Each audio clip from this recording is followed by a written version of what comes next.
The day Edward Hartwell called me a fool in front of his entire household staff, I made a silent vow that I would prove him wrong if it was the last thing I ever did.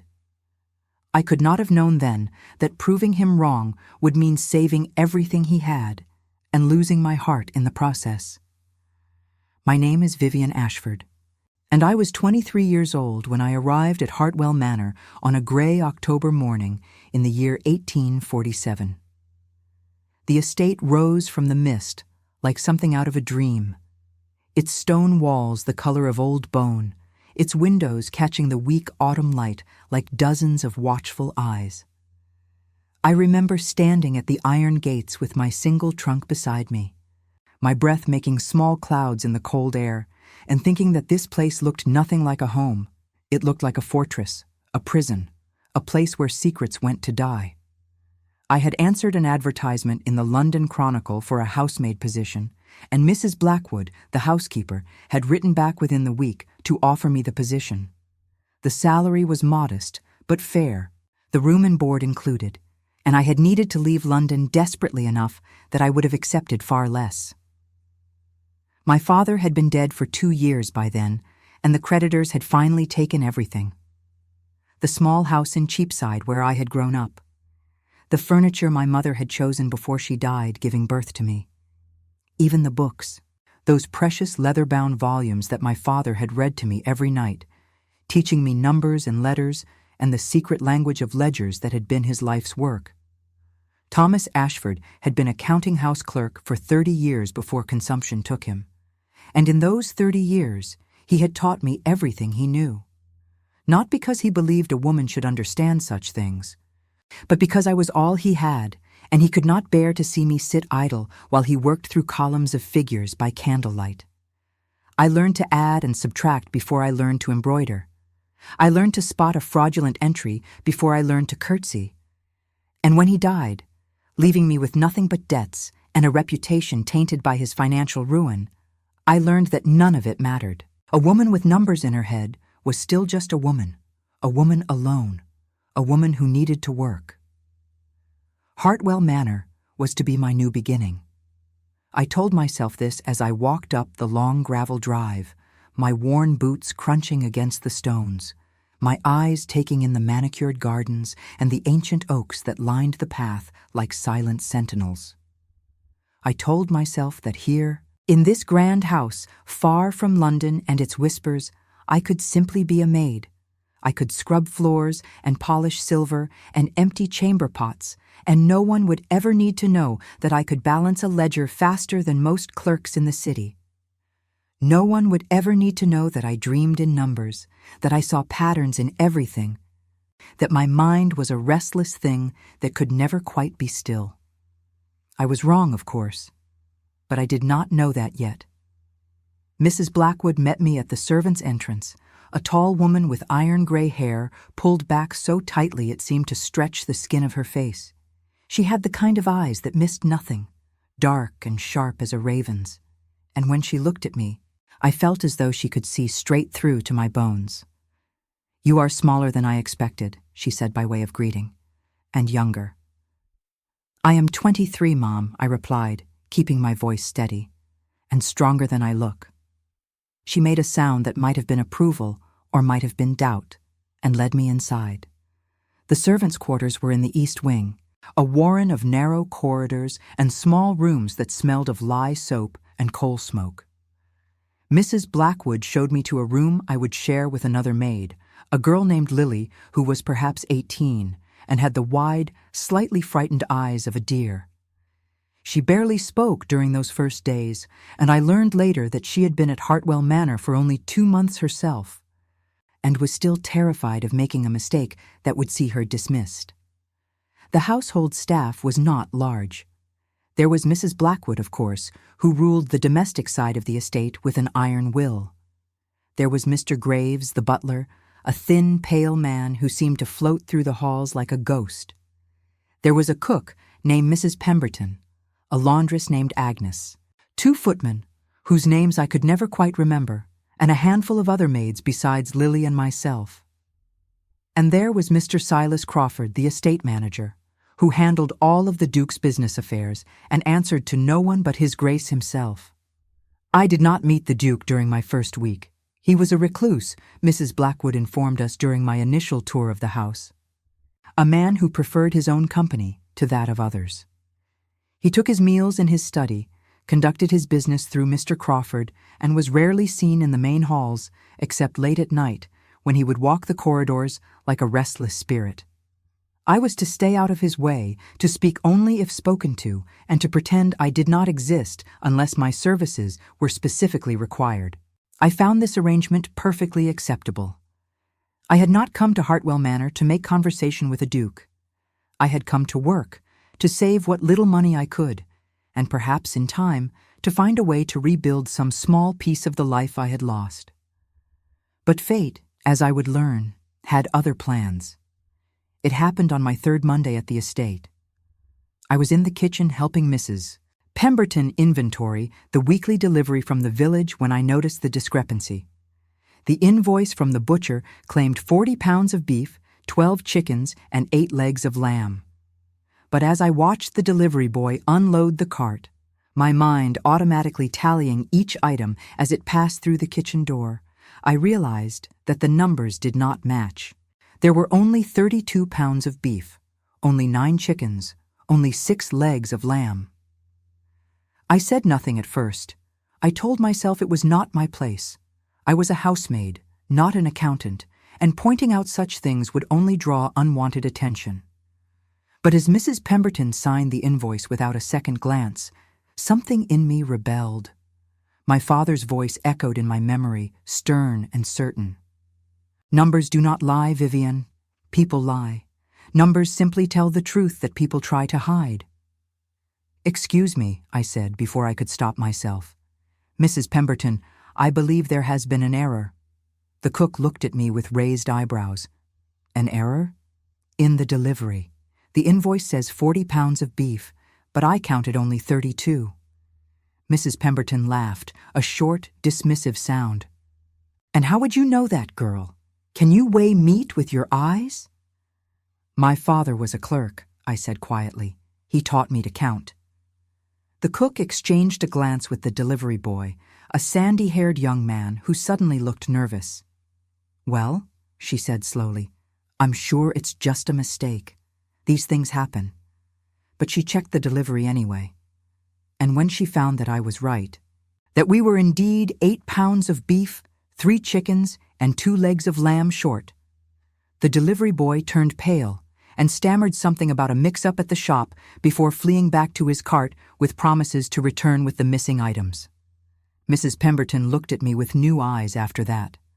Sharp one you are, she said, and there was something in her tone that was not quite approval, but was not disapproval either. Best keep that to yourself, though.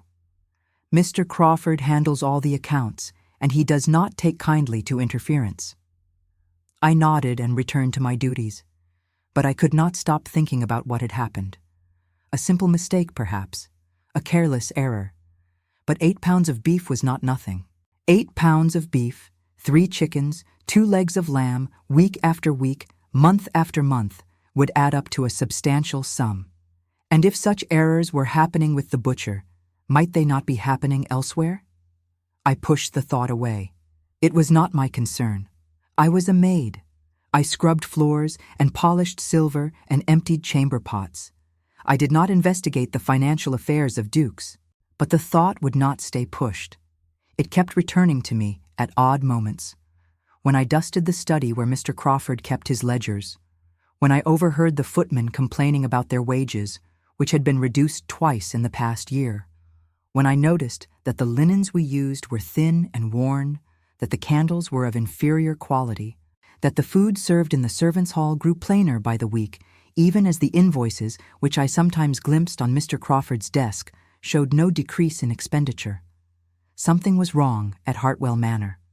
I could feel it in my bones, in that part of me that my father had trained to see patterns where others saw only chaos. But I was just a maid, just a woman, just a servant in a house full of secrets. And then came the day that changed everything. It was a Thursday, 3 weeks after my arrival, and I had been assigned to clean the main library. This was a privilege usually reserved for more senior staff, but one of the other maids had taken ill, and Mrs. Blackwood had no choice but to send me in her place. The library was magnificent, a vast room with floor-to-ceiling shelves stuffed with more books than I had ever seen in one place. And as I worked my way around the room with my dusting cloth, I found myself reading the spines, marveling at the wealth of knowledge contained within these walls. I was so absorbed in my task that I did not hear the door open. I did not hear the footsteps on the thick carpet. I did not know that anyone else was in the room until a voice spoke directly behind me, so close that I could feel the warmth of breath against my ear. "What are you doing?"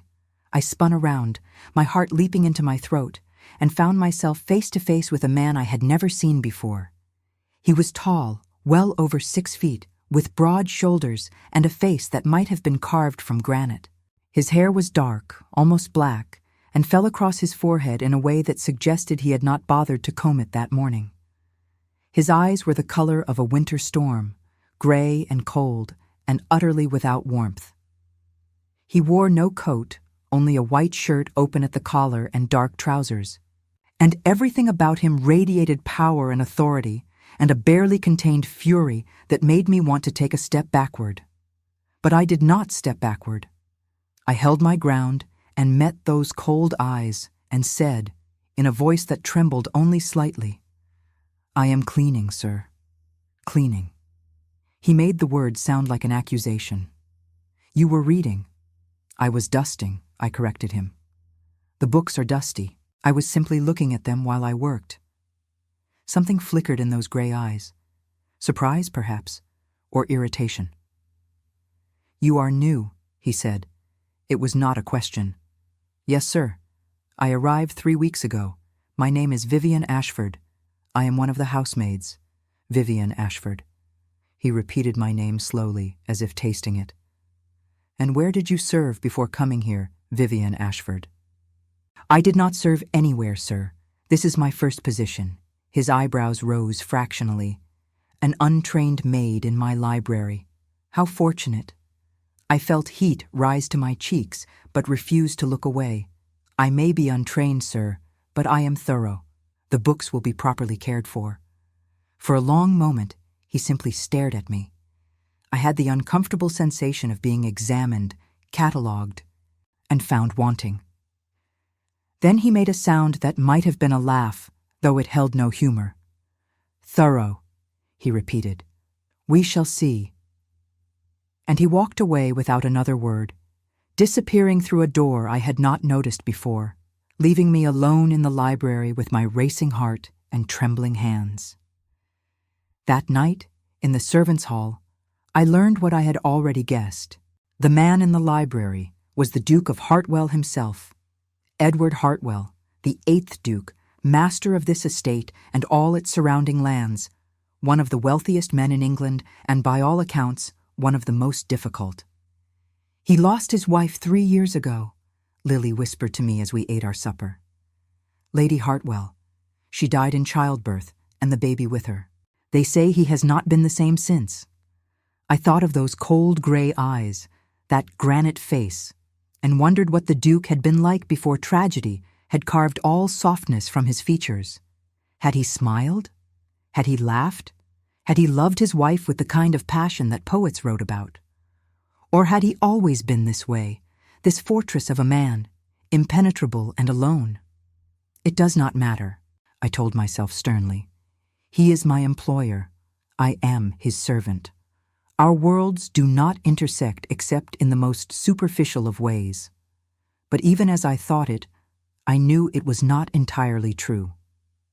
There had been something in the way he looked at me, something that went beyond simple disapproval or irritation. He had looked at me as though he was trying to solve a puzzle, as though I was a riddle he could not quite decipher. And despite myself, despite everything my common sense told me, I found that I wanted to know why. The incident that would seal my fate occurred exactly 1 week later. I was in the corridor outside Mr. Crawford's office, polishing the brass handles on the doors, when I heard voices raised in argument. The office door was slightly ajar, and though I knew I should move away, should pretend I had heard nothing, I found myself frozen in place, listening. "The numbers are all there, Your Grace." Mr. Crawford's voice was smooth, confident. "The estate is profitable. The investments are sound. There is nothing to concern yourself with." "Then why," the Duke's voice cut in, cold as ice, "are we spending twice what we spent 5 years ago, yet producing half the income? Why are my tenants complaining of neglected repairs?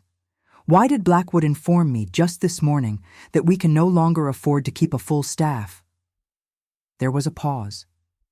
When Mr. Crawford spoke again, his tone had shifted, becoming almost patronizing. "With respect, Your Grace, you have been somewhat removed from the management of the estate since Lady Hartwell's passing. These matters are complex. The markets have been volatile. Expenses have risen. But I assure you, everything is under control. Show me the ledgers." "The ledgers?" "Yes, Crawford. The ledgers, the books, the actual accounts. I want to see them." Another pause, longer this time. "Of course, Your Grace. I shall have them brought to your study this evening." "No. Now. I want to see them now." I heard the sound of a chair scraping back, footsteps approaching the door. Without thinking, I resumed my polishing with renewed vigor, keeping my eyes fixed on the brass handle in front of me. The door swung open. Mr. Crawford emerged first, his face composed, but his eyes holding something that looked almost like fear. Behind him came the Duke, and as he passed me, his gaze flickered briefly to my face and then away again, dismissing me as one might dismiss a piece of furniture. They were gone before I could even curtsy, but the conversation lingered in my mind, turning over and over like a puzzle piece that would not quite fit. The Duke suspected something. He suspected what I had begun to suspect weeks ago, that all was not well with the accounts of Hartwell Manor.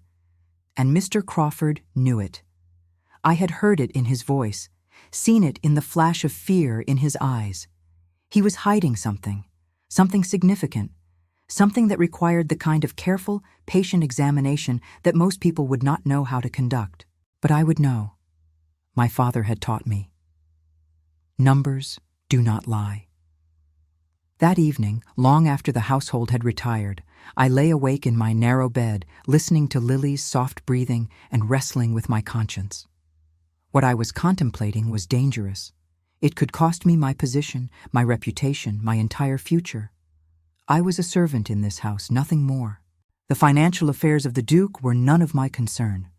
But I kept thinking of those neglected repairs Mr. Crawford had mentioned.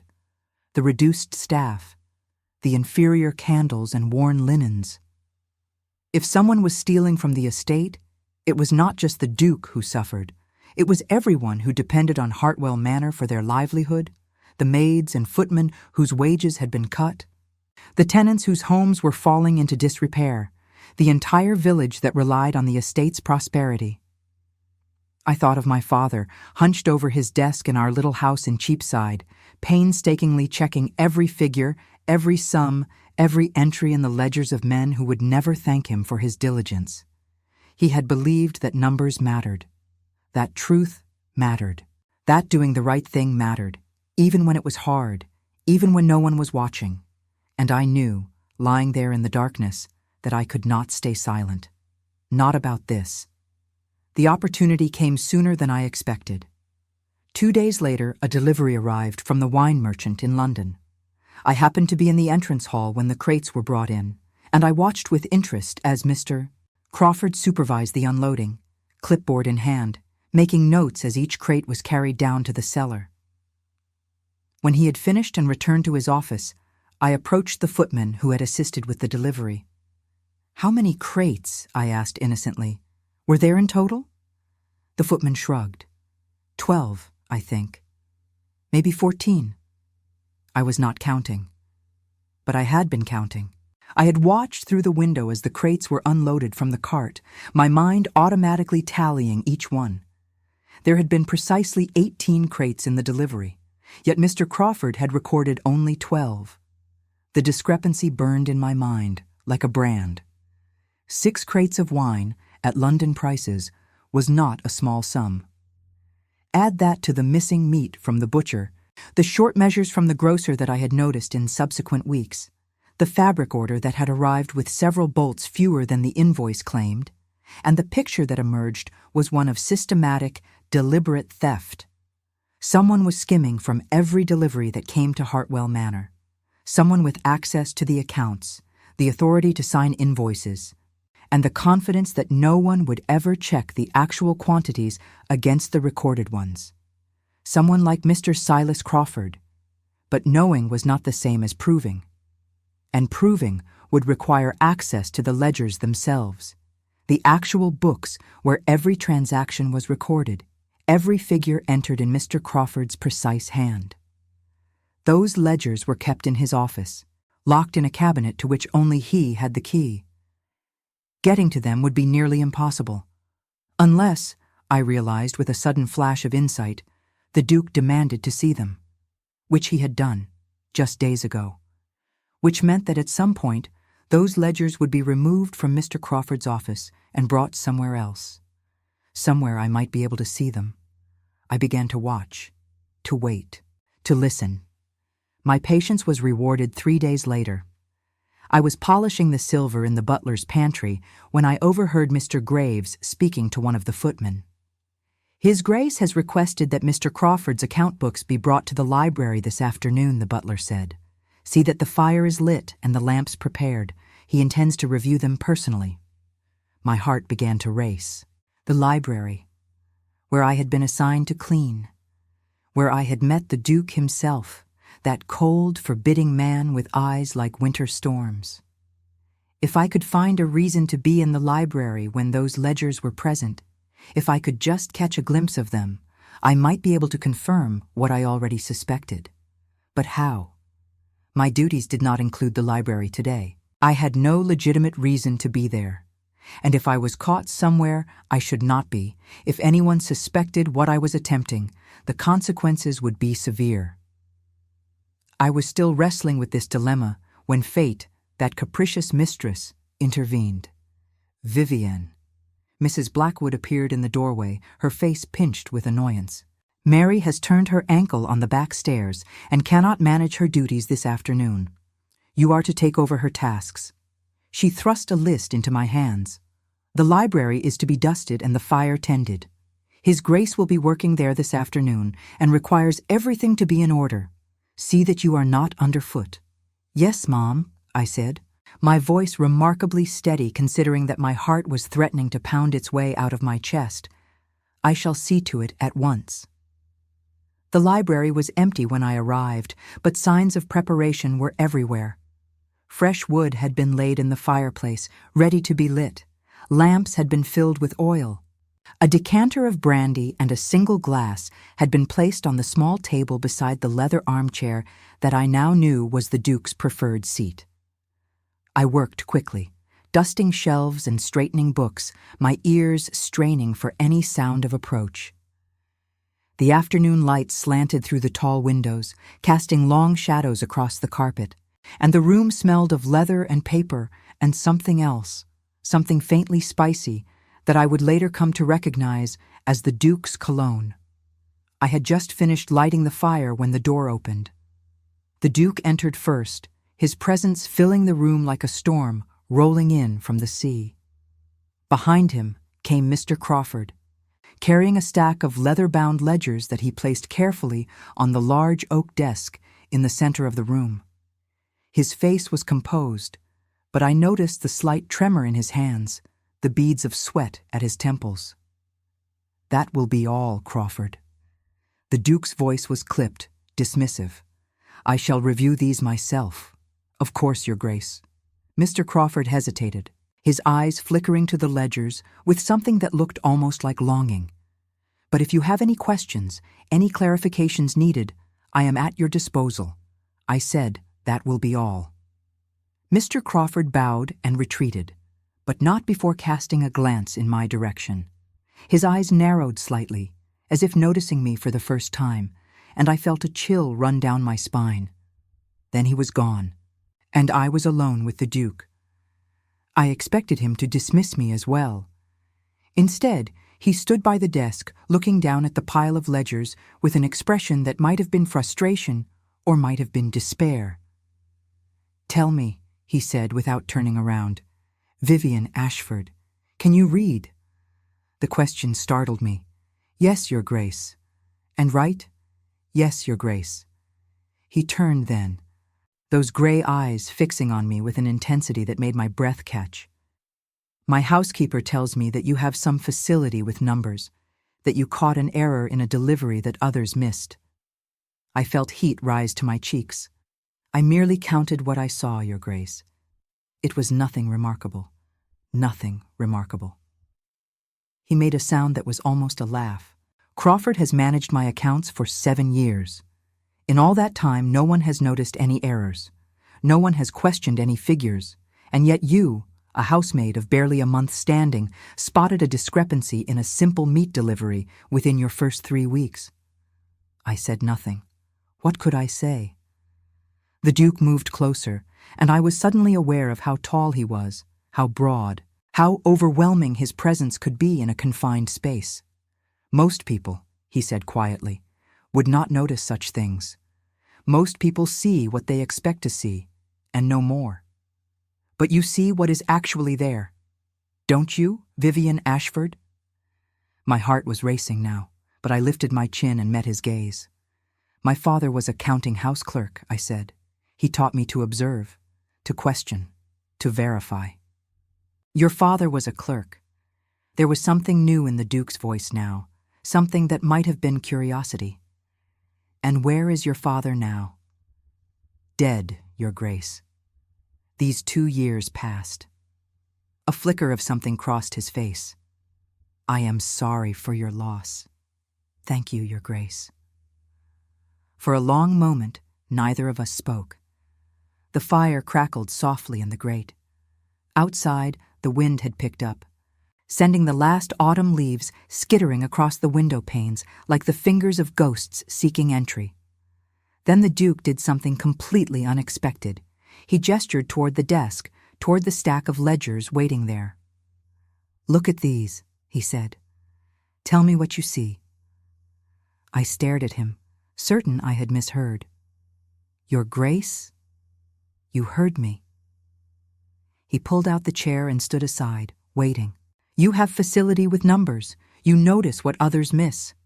I want to know if you notice anything in these accounts. Consider it a test if you like.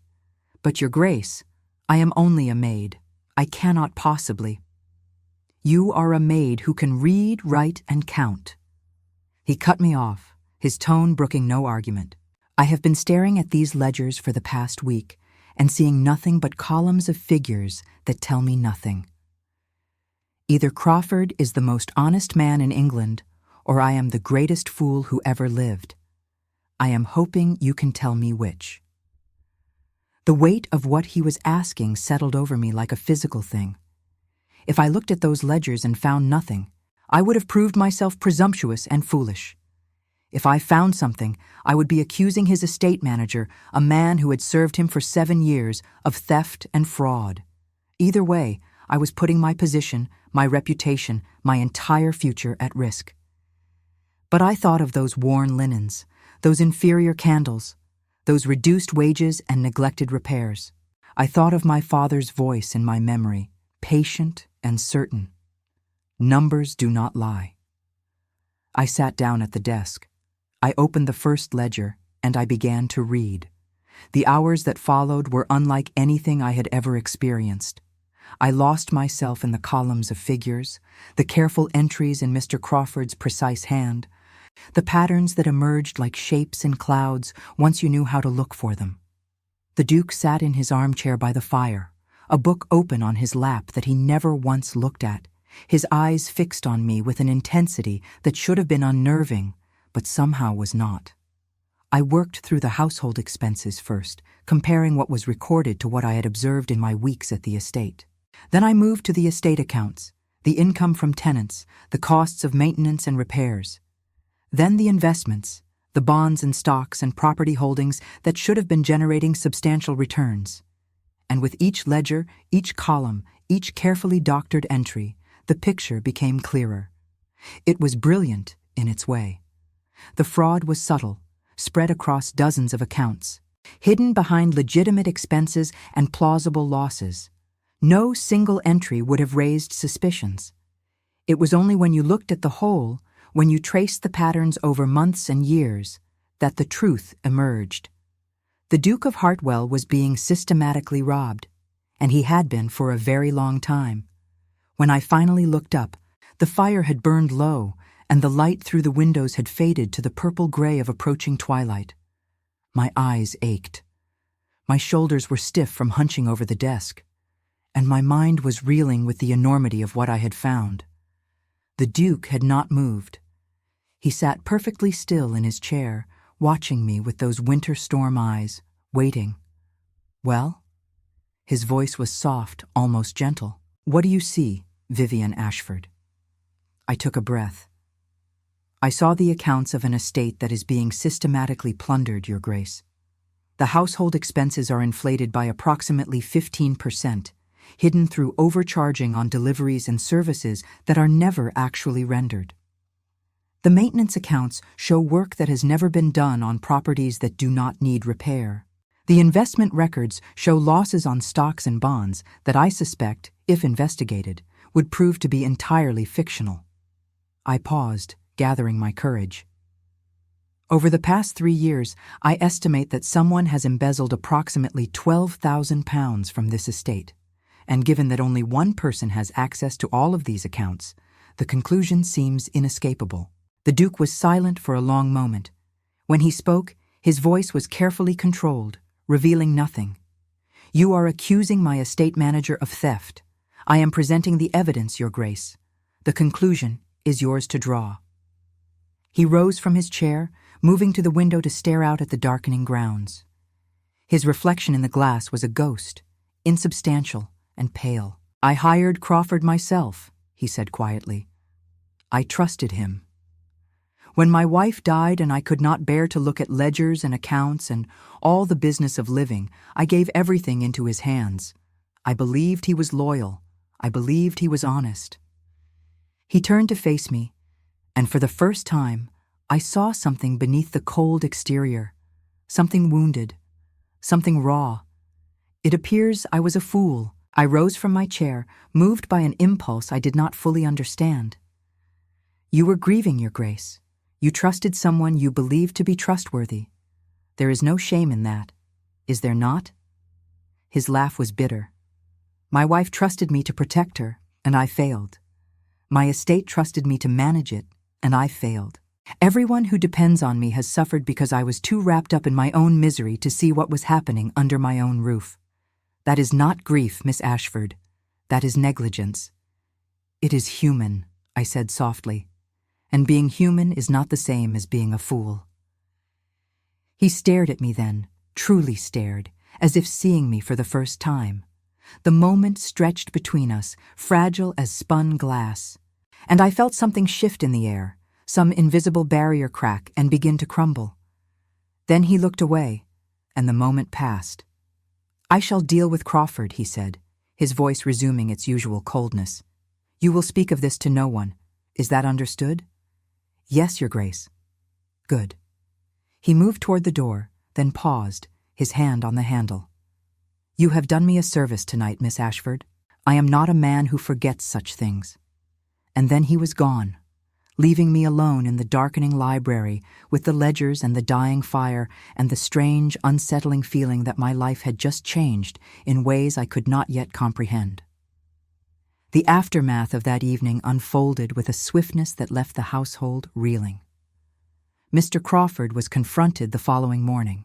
I was not present for the conversation, but the servants who had been within earshot reported raised voices, threats, and finally, a terrible silence. When Mr. Crawford emerged from the Duke's study, his face was the color of ash. He left the estate within the hour, taking nothing but the clothes on his back, and was never seen in these parts again. I learned later that he had fled the country entirely, boarding a ship to America just ahead of the magistrate's warrant. The Duke, meanwhile, became a different man. Not immediately, of course. Years of grief and isolation could not be undone in a single night. But something had awakened in him, some spark of purpose that had long been dormant. He began to take an active interest in his estate once more, reviewing accounts, meeting with tenants, overseeing repairs that had been neglected for too long. The household staff watched this transformation with a mixture of hope and bewilderment, unsure what to make of a master who had been more ghost than man for so long. And I watched too, from the shadows where servants were meant to remain, feeling that strange shifting in my chest every time I caught a glimpse of him striding through the halls. I told myself it was nothing. I told myself that he was a duke, and I was a housemaid, and the distance between us was as vast as the ocean that separated England from the shores of the Americas. I told myself that the way my heart raced when he entered a room, the way my thoughts kept circling back to those gray eyes and that granite face, was nothing more than gratitude for his notice, admiration for his determination to set things right. I was lying to myself, of course, but I did not know that yet. A fortnight after Mr. Crawford's departure, I was summoned to the Duke's study. The room was smaller than the library, but no less imposing, lined with dark wood paneling and furnished with heavy leather chairs. The Duke stood behind a massive desk, papers spread before him, and when I entered, he looked up with an expression I could not read. "Miss Ashford, please, sit down." I sat, my hands folded primly in my lap, my heart beating far too quickly for comfort. "I have been thinking," he said, "about the future of this estate." I waited, saying nothing. Crawford's theft has left considerable damage, not only to the finances, but to my confidence in my own judgment. I find myself questioning every account, every transaction, every figure that crosses my desk. I no longer know what I can trust. He paused, his eyes meeting mine. "Except it seems for you." "Me, Your Grace?" "You, Miss Ashford. You saw what I could not. You understood what I did not. You have a gift for numbers that rivals any clerk I have ever employed, and more importantly, you have demonstrated a level of integrity that I have found lacking in others. My mouth had gone dry. I was not certain where this conversation was leading, but something in his tone made my pulse race. "I find myself in need of assistance," he continued. "Someone to help me review the accounts, to verify the work of whatever new manager I eventually hire, to ensure that what happened with Crawford can never happen again. The position would be unconventional. There is no precedent for a woman serving in such a capacity, but I have learned that precedent is often the refuge of those who lack imagination." He leaned forward, his eyes holding mine with that intensity that always made me feel as though he could see straight through to my soul. "I am offering you a position, Miss Ashford, not as a maid, but as my personal secretary. You would handle my correspondence, assist with the estate accounts, and serve as an additional set of eyes on all financial matters. The salary would be considerably more than what you currently earn. You would have your own room, not in the servants' quarters, but in the main house.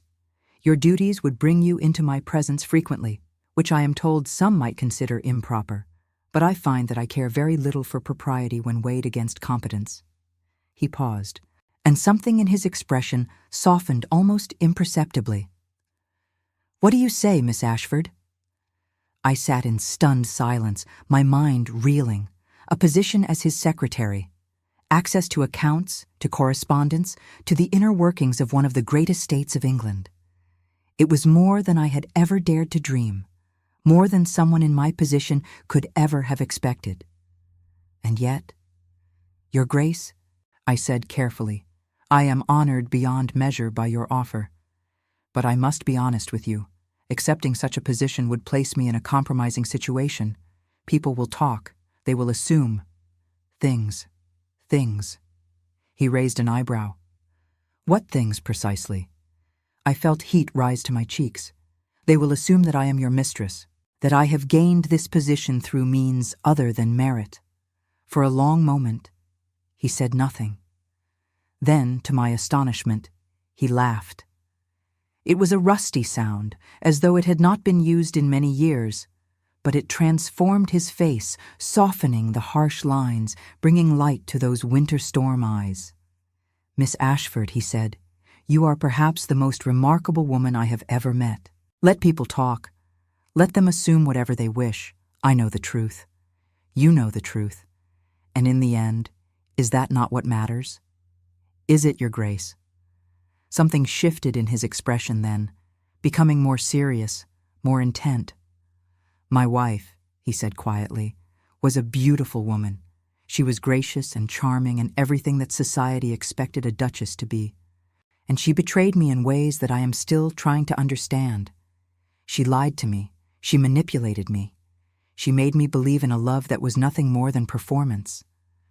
When she died, I thought I would never trust another woman again. I thought that part of me had died with her."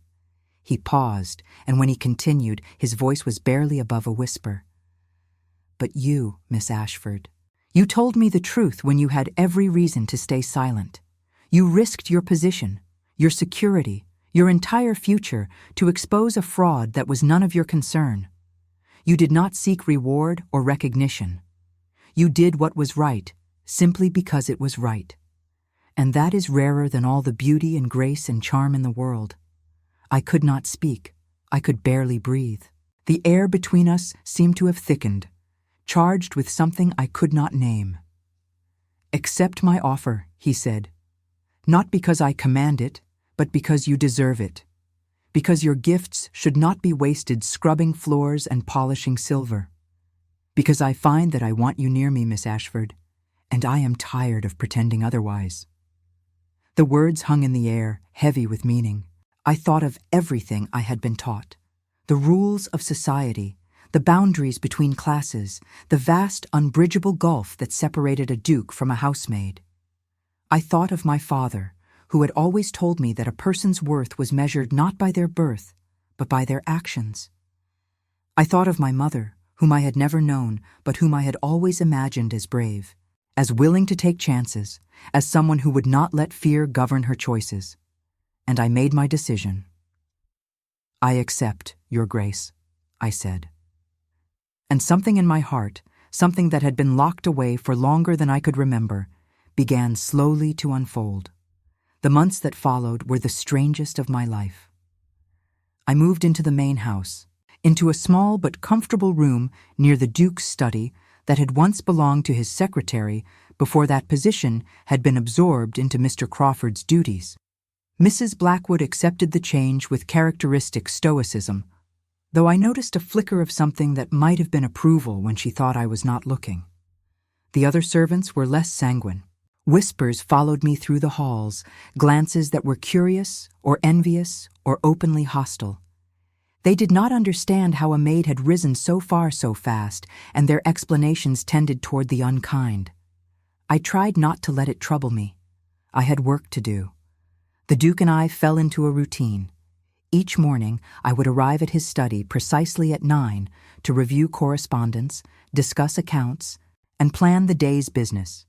He was a demanding employer, quick to notice errors and unsparing in his criticism when standards were not met. But he was also fair, acknowledging good work when it was done and showing patience when I struggled with unfamiliar tasks. And slowly, so slowly that I almost did not notice it happening, we began to talk about things that had nothing to do with ledgers and letters. He told me about his childhood at Hartwell Manor, about the father who had been distant and cold, and the mother who had died when he was still a boy. He told me about his years at Oxford, about the friends he had made and lost, about the dreams he had once had of becoming a scholar rather than a duke. He told me about his wife, Eleanor, about their courtship and marriage, and the slow, painful realization that the woman he had loved did not truly exist. "She was having an affair," he said one evening, his voice flat and emotionless, "with my best friend.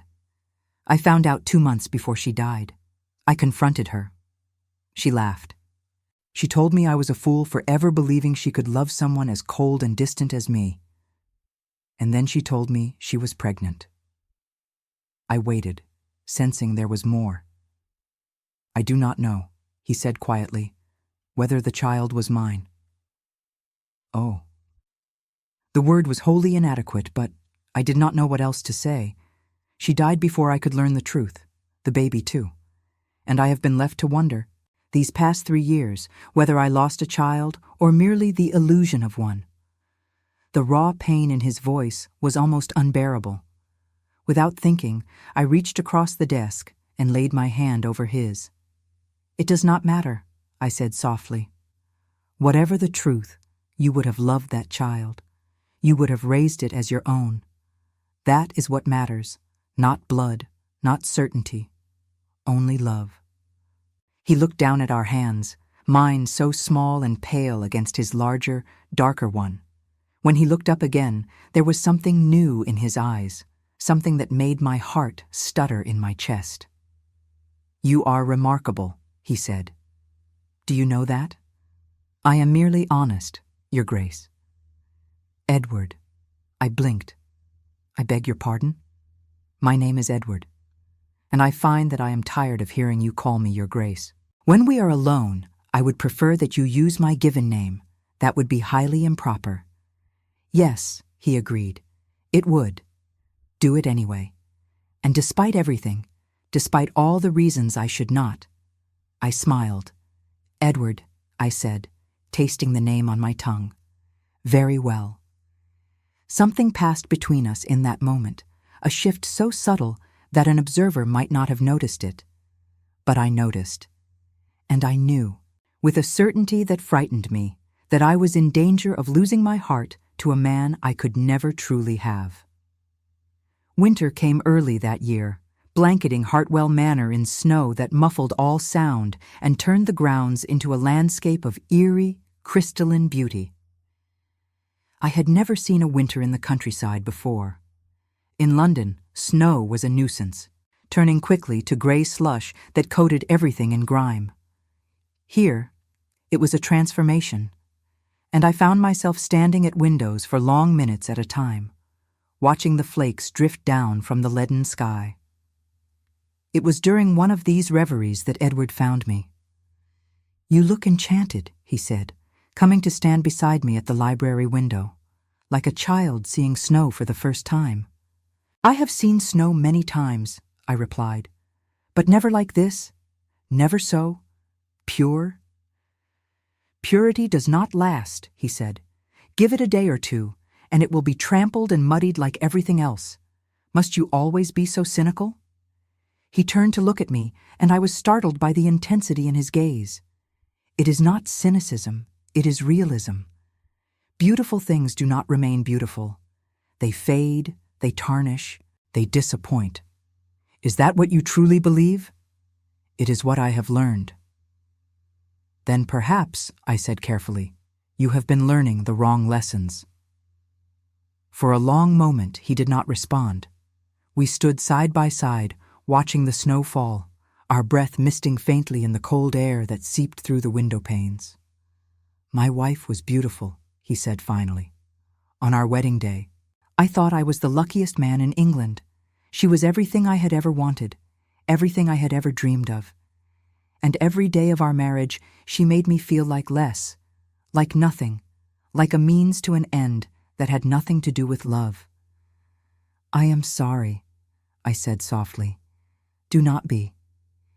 He turned to face me fully, and there was something raw in his expression, something unguarded. "I am trying to explain something to you, Vivian, something I have never said to anyone." My heart was pounding now. "Edward, you are not beautiful," he said. "Not in the way Eleanor was beautiful. Your face is ordinary. Your figure is unremarkable. There is nothing about your appearance that would turn heads in a ballroom or inspire poets to write sonnets. I should have been hurt. Any woman would have been hurt. But something in his voice, some quality of desperate honesty, kept me silent. And yet," he continued, "I cannot stop looking at you. I find excuses to come to your office. I invent reasons to extend our conversations. When you are in the room, I am aware of nothing else. When you are gone, I count the hours until I will see you again. You have become essential to me. Vivienne in a way that Eleanor never was, not because of beauty, not because of charm, but because of who you are, because of your honesty, your courage, your infuriating, extraordinary, irreplaceable self. I could not breathe. I could not move. The world had narrowed to this moment, this man, this impossible confession. "I do not know what to do with this feeling," he said. "I do not know if it is love or obsession or simply the desperate clinging of a lonely man to the first person who has shown him genuine kindness. But I know that I cannot continue pretending. I cannot continue acting as though you are merely my secretary, merely my employee, merely a useful tool to be picked up and put down as needed. You are more than that, Vivian. So much more. And I need you to know." The snow continued to fall outside the window, soft and silent and eternal. And in that moment, I made a choice. "I love you," I said. "I have loved you for months.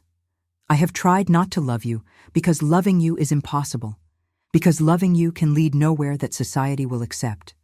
But I cannot seem to stop. I have tried, and I cannot." Something in his face broke open then, some wall that had been holding back everything he felt.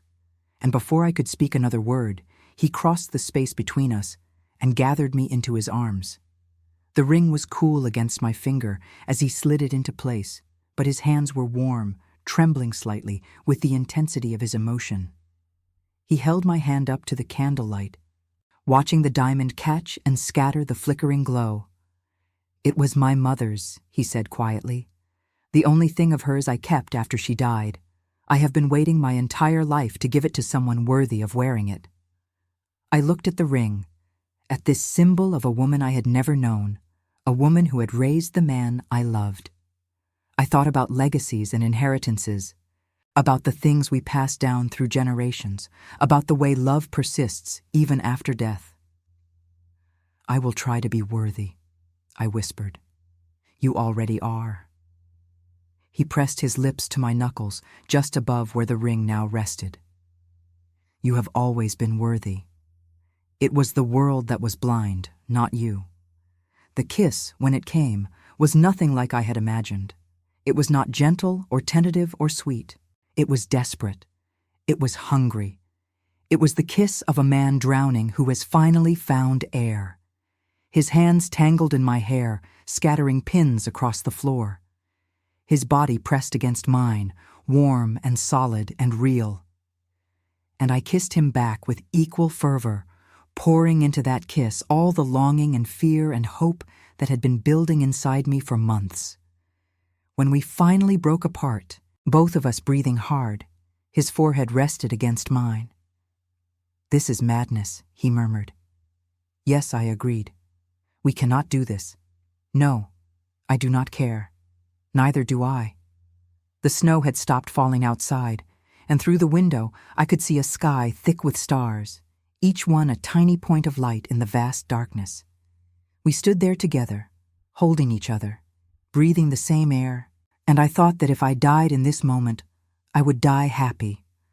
I had known love, real love, the kind of love that transcends circumstance and defies expectation and burns bright enough to illuminate even the darkest night. "There will be challenges," Edward said, his voice low and serious. "My family will object. Society will condemn us. There will be doors closed to us, invitations denied, whispers that follow us wherever we go. I know. You will be giving up any hope of a normal life. You will be the Duchess of Hartwell in name, but many will never accept you as such. You will face hostility and scorn from people who believe they are your betters simply because of the circumstances of their birth. I understand." He pulled back slightly, looking into my eyes with an intensity that made my breath catch. "And you still want this? You still want me? Despite everything it will cost you?" I reached up and touched his face, tracing the line of his jaw, the curve of his cheekbone, the faint lines around his eyes that spoke of years of grief and loneliness. "I want you," I said simply. "I want a life with you. I want to wake up beside you every morning and fall asleep beside you every night.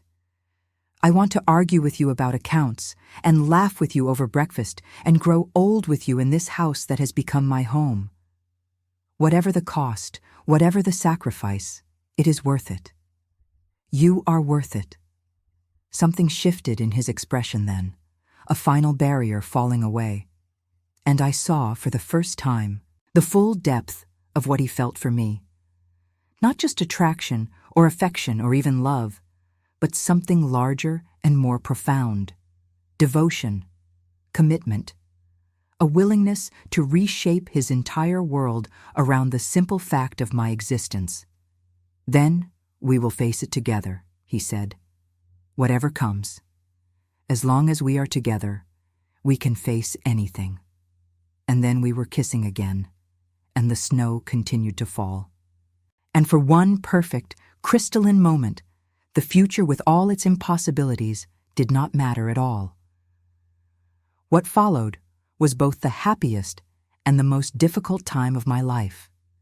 We loved in secret, meeting in darkened corridors and empty rooms, stealing moments whenever we could. Edward was transformed, the cold, forbidding Duke giving way to a man I had only glimpsed before. He laughed. He smiled. He held my hand as we walked the grounds at midnight, both of us wrapped in furs against the cold, our breath mingling in the frosty air. But even as we reveled in our newfound joy, the weight of reality pressed down upon us. "I cannot marry you," he said one night, as we lay together before the fire in his private sitting room. "You know this." "I know," I replied, tracing patterns on his chest. "A duke cannot marry a housemaid. It is not just that." He shifted, pulling me closer. "There are expectations, obligations. The title must pass on. If I marry, it must be to a woman of suitable birth, one who can bear an heir that society will accept. I understand." "Do you?" He raised himself on one elbow, looking down at me with those gray eyes that I had come to love so desperately. "Because I need you to understand, Vivienne. What I feel for you is not diminished by this. If anything, it is intensified. Knowing that I cannot have you forever makes every moment we do have more precious. Then let us not waste those moments in sadness," I said, pulling him down to me once more. But even as we lost ourselves in each other, I knew that sadness would come. It was inevitable. What we had could not last. Eventually, Edward would have to marry. Eventually, I would have to leave. And all these stolen moments, all these secret joys, would become memories to be cherished in the long, lonely years ahead. I tried not to think about it. I tried to live only in the present, to take what happiness I could find without borrowing trouble from the future. But the future, as I would soon learn, had troubles of its own. It was Mrs. Blackwood who brought the news. She found me in my office one gray February morning, her face even more pinched than usual. "There is talk in the village," she said without preamble, "about you and his grace." My blood ran cold. What kind of talk? The kind that can ruin a woman. Her eyes bore into mine, sharp as daggers. I have tried to quell it. I have reminded the staff that gossip is forbidden in this house, but some things cannot be contained. I sat very still, feeling the walls closing in around me. "What do they say? What do you think they say?"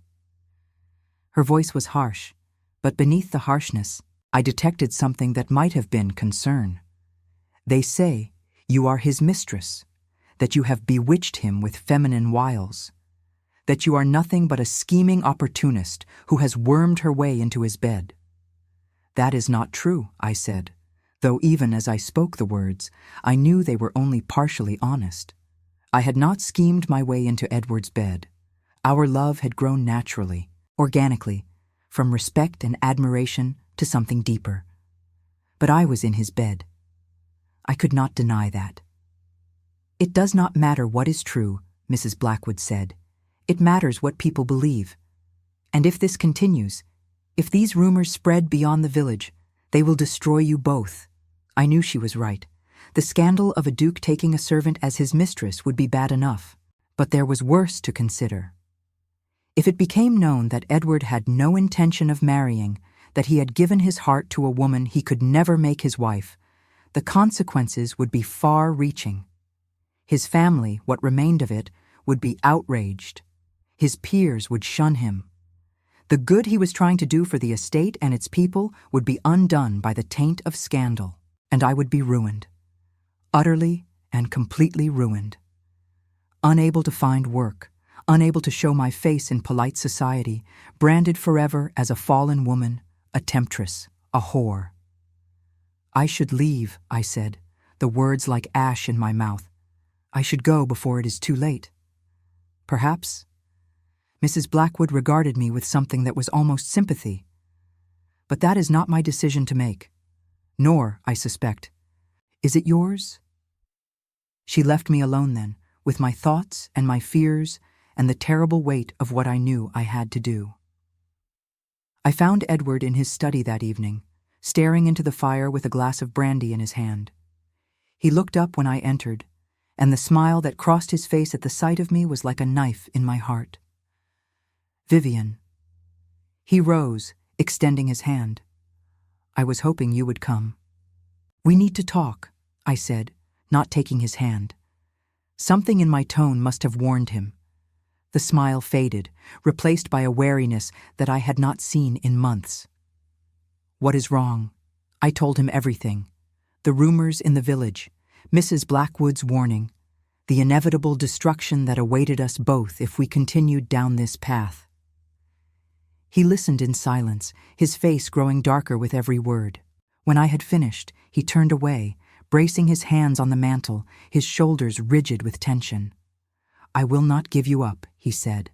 I refuse. Edward, I have spent my entire life doing what was expected of me. He spun to face me, and there was something fierce in his eyes, something desperate. I married the woman my family chose. I managed my estate according to tradition. I played the role of the dutiful duke, even when that role was suffocating me. And where did it get me? A wife who despised me. A household that was robbing me blind. Years of loneliness so profound, I thought it would kill me. His voice cracked. And then you came, he continued. You, with your numbers and your honesty and your infuriating refusal to be what I expected. You showed me that life could be different, that I could be different. And now you want me to give that up? To go back to being the cold, empty shell I was before? I do not want that, I said, tears burning in my eyes. But I cannot be the cause of your ruin. I cannot let you destroy everything you have for my sake. It would not be destruction. It would be salvation. To you, perhaps. But to the rest of the world? I stepped closer, taking his face in my hands. Edward, I love you. I love you more than I have ever loved anything. But love is not enough to change the facts of our situation. You are a duke, I am nobody, and no amount of love can bridge that gap in the eyes of society. Then let society be damned. And your estate? I asked softly. Your tenants? The people who depend on you? Will you damn them too? He had no answer to that. We both knew it. I released him, stepping back until there was space between us. Space that felt like miles, like years, like the vast, unbridgeable gulf that had always existed between us, but that we had tried so desperately to pretend away. I will leave, I said, in the morning. I will go back to London, find a position there. We will never see each other again, and in time, the rumors will fade. You will marry as you must. You will have the heir you need, and everything will be as it should be. Nothing will ever be as it should be, he said, his voice hollow. Not without you. You will survive. You survived before. You are stronger than you know. And you? What will you survive? I will survive by knowing that I did the right thing, that I loved you enough to let you go. The words hung in the air between us, terrible and final.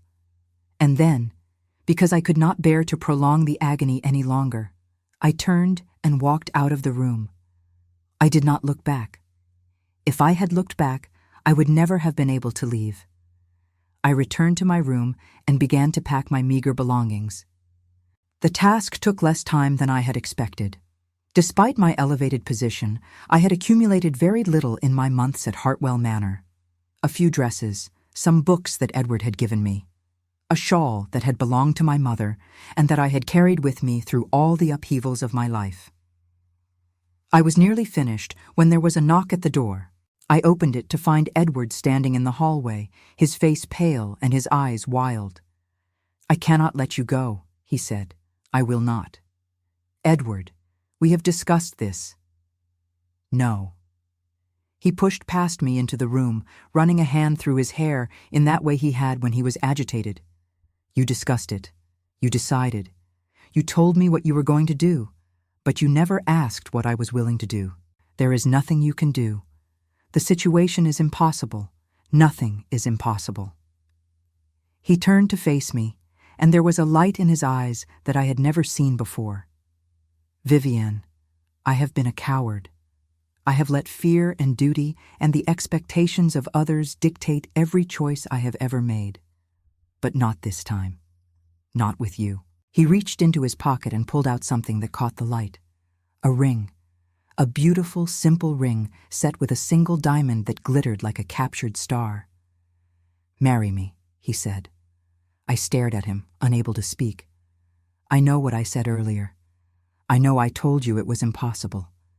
But I have thought about it, Vivienne. I have thought about nothing else since you walked out of my study. And I have realized that I would rather face the scandal of marrying beneath my station than spend the rest of my life without you. The scandal will be considerable," I managed. "I do not care. Your family has nothing to say about it. I am the Duke. I make my own decisions. But the heir, you need an heir of suitable blood. I need a wife I love." He moved closer, taking my hands in his. "I need a partner who will stand beside me, who will challenge me, who will see me not as a title, but as a man. I need you, Vivienne. And if having you means sacrificing the approval of society, then it is a sacrifice I am willing to make." Tears were streaming down my face now, though I had not felt them begin. "You would do this for me? I would do anything for you. Do you not understand that by now?" I looked into his eyes, those gray winter storm eyes that I had fallen in love with without ever meaning to. I saw in them everything he was offering. Not just a ring, not just a marriage, but a future, a partnership, a life built on love and trust and mutual respect. It would not be easy. Society would shun us. His peers would mock him. There would be whispers and scandals and doors closed in our faces. But there would also be this: two people who had found each other against all odds, who had chosen each other against all reason, who were willing to face whatever came as long as they faced it together. "Yes," I said. He blinked. "Yes? Yes, I will marry you. Yes, I will face the scandal with you. Yes, I will be your wife and your partner and your equal if you will have me. If I will have you." He laughed, a sound of pure joy, and gathered me into his arms. "Vivienne Ashford, I will have you until my dying breath." And then he kissed me, and the ring slid onto my finger, and outside the window the snow had stopped falling, and a single star had appeared in the clearing sky, bright and cold and beautiful as hope. We were married in the spring, in the small chapel on the Hartwell estate, where generations of dukes had said their vows before us. The ceremony was quiet, attended only by the household staff and a few loyal friends who had refused to abandon Edward despite the scandal. Mrs. Blackwood stood in the front row, her face unreadable, but her eyes suspiciously bright. Even Mr. Graves, that ghost of a butler, seemed to smile as I walked down the aisle in a dress of cream-colored silk that Edward had insisted on ordering from London. I remember the way the morning light fell through the chapel windows, painting patterns of color across the stone floor. I remember the scent of white roses and orange blossoms, the flowers Edward had chosen because I had once mentioned, in passing, that they reminded me of my father. I remember the trembling in my hands as I walked toward the altar, and the way that trembling stopped the moment Edward took my fingers in his. We spoke our vows in voices that carried to every corner of that small sacred space, to have and to hold from this day forward. For better, for worse, for richer, for poorer, in sickness and in health, to love and to cherish until death do us part. I meant every word. I meant them more than I had ever meant anything in my life. And I could see in Edward's eyes that he meant them too, that this was not merely ceremony or obligation, but a covenant, a promise sealed not just before God, but before our own hearts. When he kissed me, when the minister pronounced us man and wife, I heard a sound that took me a moment to identify. It was applause. The household staff, those servants who had watched our unlikely romance unfold, were clapping and cheering as if we were royalty, as if our happiness mattered to them, as if love, even love that crossed the boundaries society had drawn, was worth celebrating. I wept then, tears streaming down my face even as I smiled. And Edward smiled too, that rare and beautiful smile that transformed his features, and he whispered in my ear, "We did it, my darling. We actually did it." The wedding breakfast was held in the great hall, a feast that Mrs. Pemberton had spent weeks preparing, despite my protests that something simpler would suffice. There were toasts and tears and laughter, and at one point Edward pulled me onto the dance floor and waltzed me around the room while the servants looked on in scandalized delight. A duke dancing with his wife before the servants. The world was truly turned upside down. But the most precious moment of that day came later, when the guests had departed and the staff had retired, and Edward and I were finally alone. We stood together on the balcony of the master suite, looking out over the grounds that were now ours to tend together. The spring air was soft and fragrant, and somewhere in the darkness a nightingale was singing. "Vivian Hartwell," Edward murmured, as if tasting my new name on his tongue. "The Duchess of Hartwell. It suits you, does it?" I leaned against him, feeling his warmth, his solidity, his presence. I still cannot quite believe it is real. Believe it. His arms tightened around me. This is real. We are real. Everything we have fought for, everything we have endured, has led us to this moment. And I would do it all again, every painful step of it, if it meant arriving here with you. I turned in his arms, looking up at his face in the moonlight. "And I would follow you," I said softly. "Anywhere, always, for the rest of my life." "Then let us begin," he said, and kissed me again. That night, and all the nights that followed, we built a marriage that was nothing like what either of us had expected.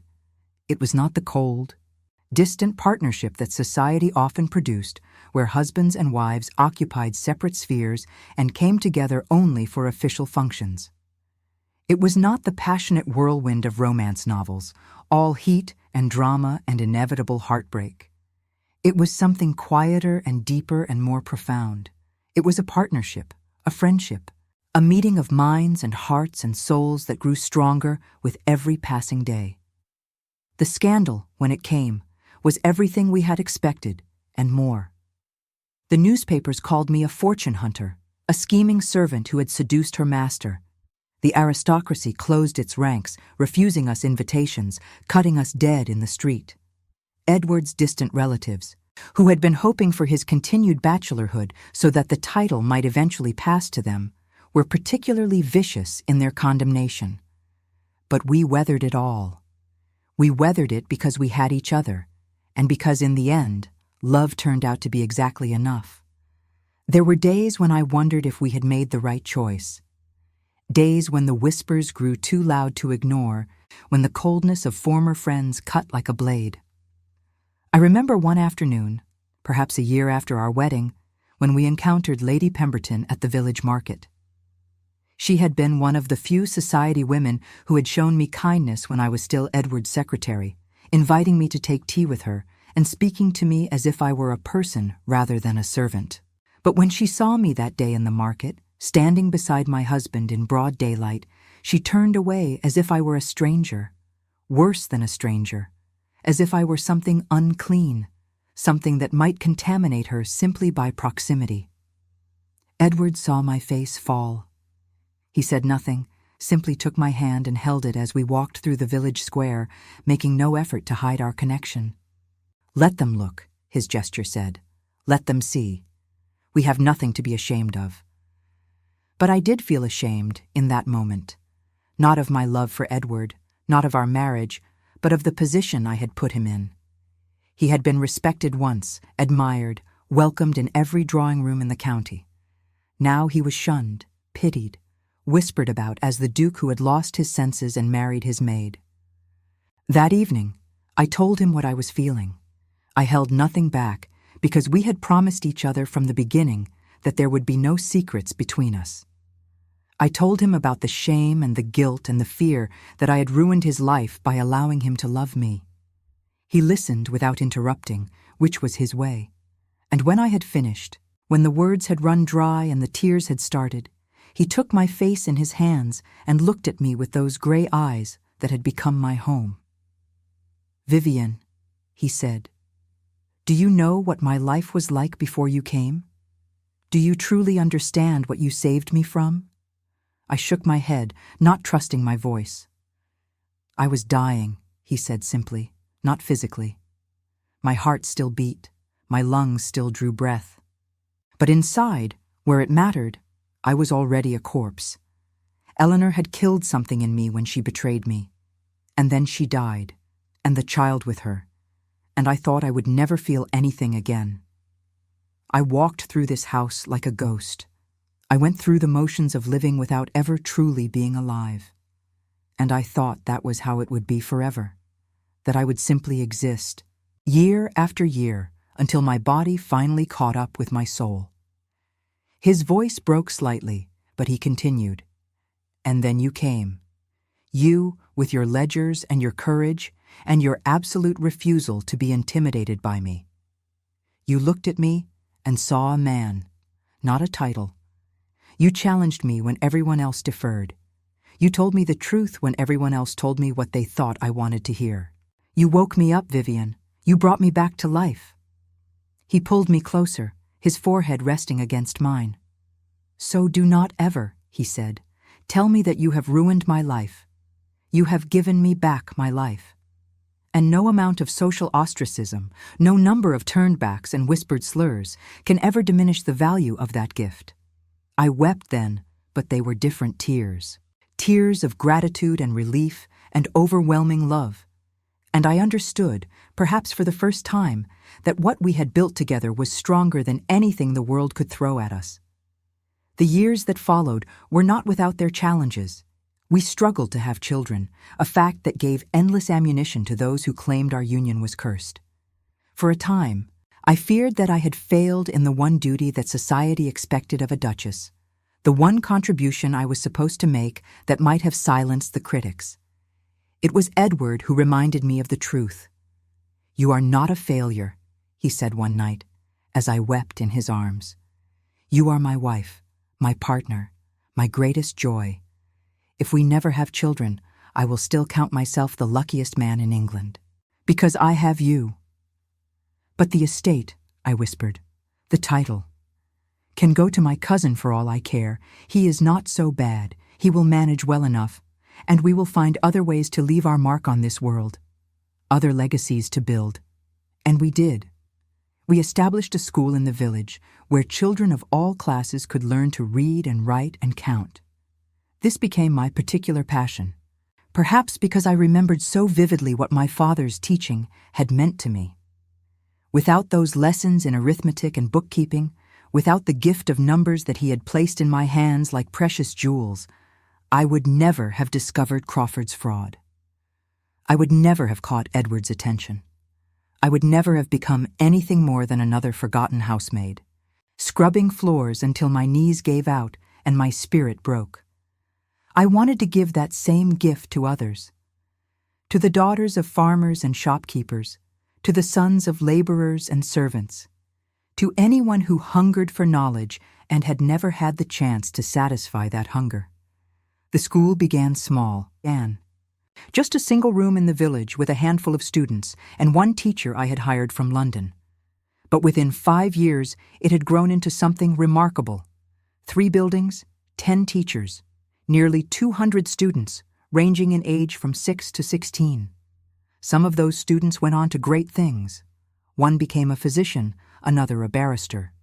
Several entered business. Using the arithmetic, I had helped them learn to build fortunes of their own. And many more simply lived better lives because they could read a contract before signing it, could calculate their wages and know if they were being cheated, could write letters to distant family and read the replies that came back. I taught some of the classes myself, particularly in the early years. Edward teased me about it, called me the Duchess of Numbers, but I could see the pride in his eyes whenever he visited the school and saw what we had built together. "This is your legacy," he told me once, standing in the doorway of a classroom filled with children bent over their slates. "Not just ours, yours. This is what you have given to the world." We opened a home for women who had fallen on hard times, a place where they could find shelter and training and hope for a better future. This too grew from personal experience. I had seen what happened to women who lost their positions, their reputations, their hope. In London, before I came to Hartwell Manor, I had known women who had turned to the streets because there was nowhere else for them to go. Some of them had been my friends. Some of them had not survived. The home we built was meant to give those women another option. We provided rooms and meals, yes, but more than that, we provided education and opportunity. We taught them skills that could lead to respectable employment. We connected them with families seeking governesses, shops seeking clerks, households seeking staff.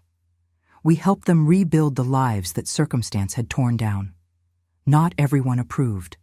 There were those who said we were wasting resources on fallen women who did not deserve salvation. There were those who whispered that I, of all people, had no business running such an establishment, as if my own questionable rise from servant to duchess somehow tainted the charity work I was trying to do.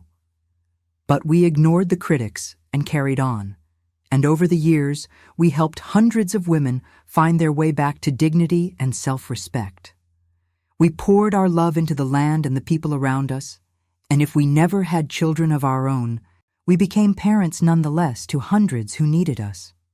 I continued to manage the estate accounts, a duchess who understood ledgers better than most lords.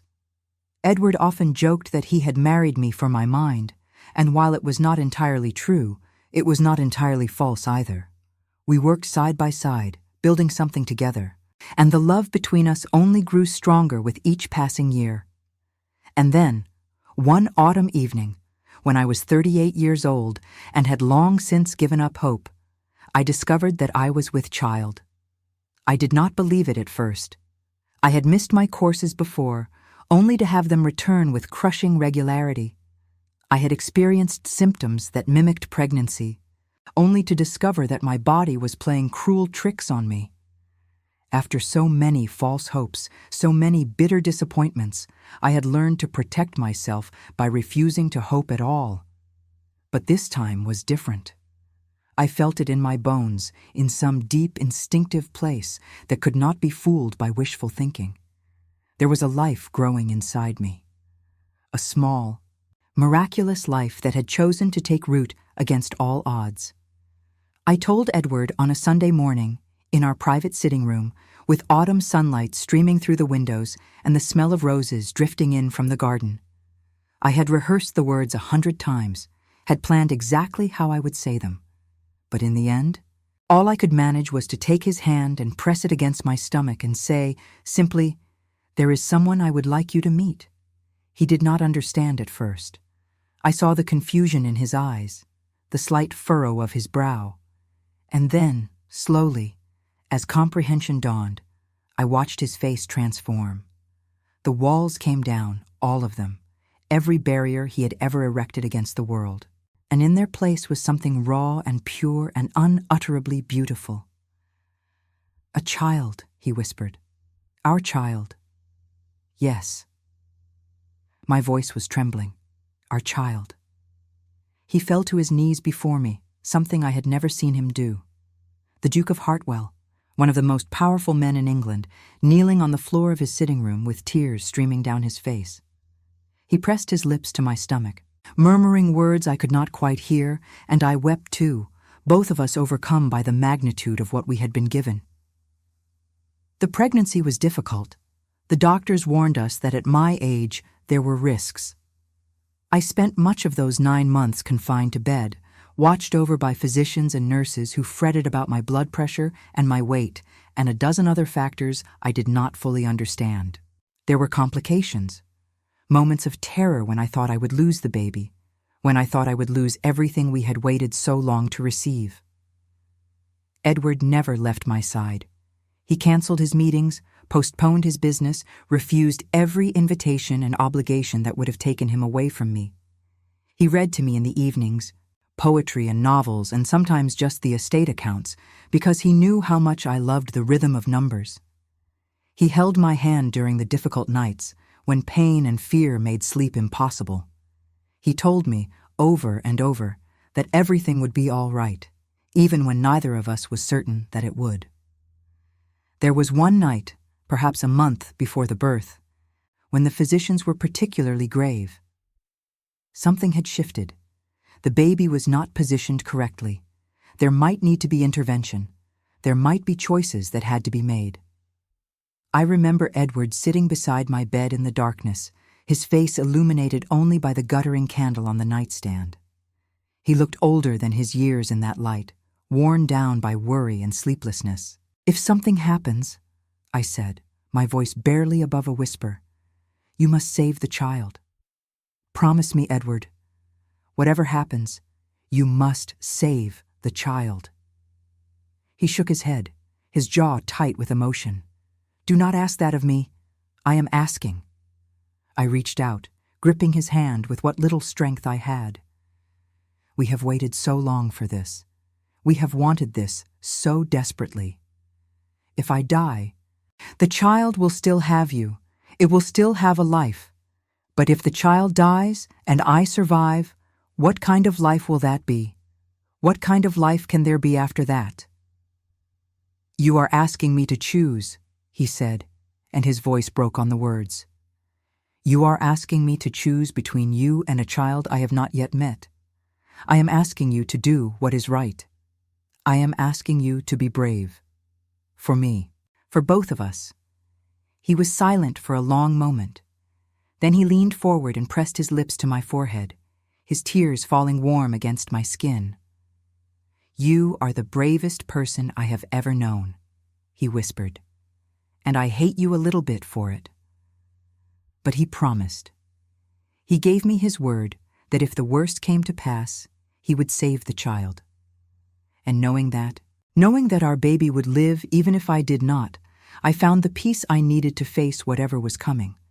But the worst did not come to pass. The physicians were skilled, and fate was kind, and on a warm June morning, as the roses bloomed in the garden and the birds sang in the trees, I gave birth to a daughter. We named her Hope. She had her father's eyes, gray as a winter storm, and her mother's stubbornness, evident from the moment she drew her first breath. She was perfect. She was miraculous. She was the answer to prayers we had not even known we were praying. From the first moment I held her, small and warm and impossibly fragile in my arms, I understood something that had eluded me all my life. I understood why my father had sacrificed everything to give me an education. I understood why mothers through the ages had endured hardship and heartbreak and death itself for the sake of their children. I understood that love, the deepest and most primal kind of love, was not about what you received, but about what you were willing to give. I would have given anything for Hope. I would have walked through fire, swum across oceans, torn down mountains with my bare hands. Every instinct I possessed reoriented itself around this tiny creature, this miracle that Edward and I had somehow created together. And watching Edward with her, watching the way his face softened when he held her, watching him sing lullabies in a voice that was entirely off-key but utterly sincere. I fell in love with him all over again. Hope grew quickly, as children do. She took her first steps in the library, tottering from Edward's arms to mine, with a look of pure determination on her small face. She spoke her first word, which was book, much to her father's delight. She developed a passion for horses that alarmed her nursemaids, a talent for mathematics that made me weep with pride, and a stubborn streak that made both of us throw up our hands in frustration at least once a day. She also became the bridge that reconnected us to the world we had lost. Society, it seemed, could forgive many things when a child was involved. The same people who had shunned us for years began to extend cautious overtures of friendship once Hope was born. Invitations trickled in, then flooded. Ladies who had cut me dead in the village suddenly wanted to know about my daughter's education, her accomplishments, her prospects. Gentlemen who had pitied Edward for his misalliance began to speak of him with renewed respect, as if the production of an heir had somehow validated our union in ways that love alone could not. I would be lying if I said I welcomed all of this attention. Part of me resented these fair-weather friends, these people who had abandoned us in our darkest hours and now sought to claim us in our brightest. But Edward, ever wiser than me in matters of social navigation, counseled patience and pragmatism. We do not accept them for our own sakes, he pointed out one evening, as we prepared for a ball that would be our first significant social engagement in nearly a decade. We accept them for Hope's sake. She will need connections when she grows older. She will need society, whether we approve of it or not.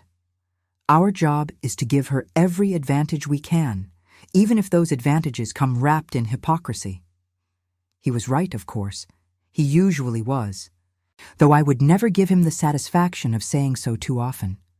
So I put on my finest gown and my most diplomatic smile, and I walked into that ballroom on my husband's arm, and I endured the whispers and the sideways glances and the thin veneer of politeness that barely concealed years of accumulated scorn.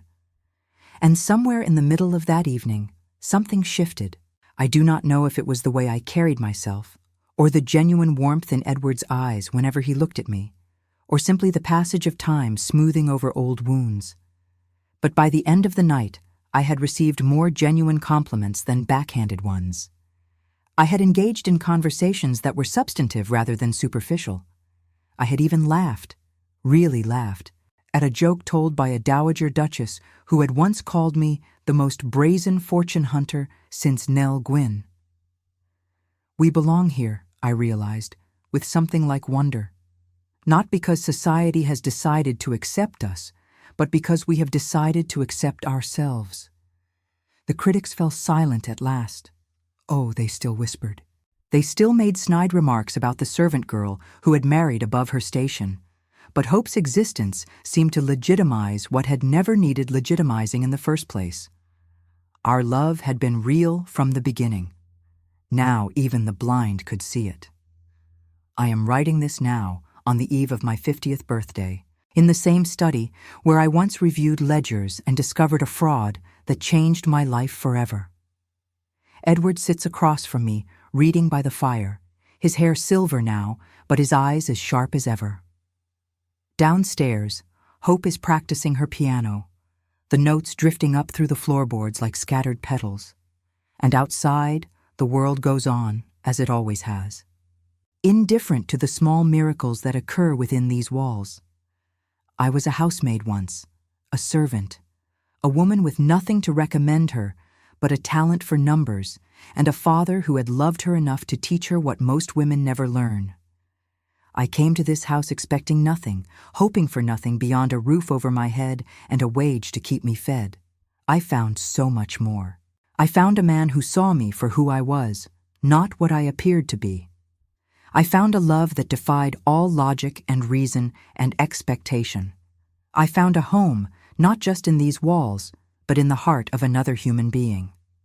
And I found myself, the woman I was always meant to be, hidden beneath the layers of duty and servitude and fear. Sometimes I think about that first day, That gray October morning when I stood at the iron gates with my single trunk beside me. I was so frightened then, so certain that my life had ended, that everything good had been taken from me, that I would spend the rest of my days in shadow and servitude. I could not have imagined then what awaited me behind those walls. I could not have dreamed that the fortress I feared would become my haven, that the cold duke with winter in his eyes would become the warmth that saved me from freezing. Life is strange that way. The paths we dread sometimes lead us to destinations we never knew we wanted. The obstacles that seem insurmountable sometimes turn out to be doorways to something better. And the people we expect the least from sometimes give us everything we need. I have learned so much in my years at Hartwell Manor. I have learned that class and station mean nothing compared to character. I have learned that the clothes a person wears say far less about them than the choices they make when no one is watching. I have learned that dignity is not something that can be given or taken away by others. It comes from within, from knowing who you are and refusing to be less than that, no matter what the world demands.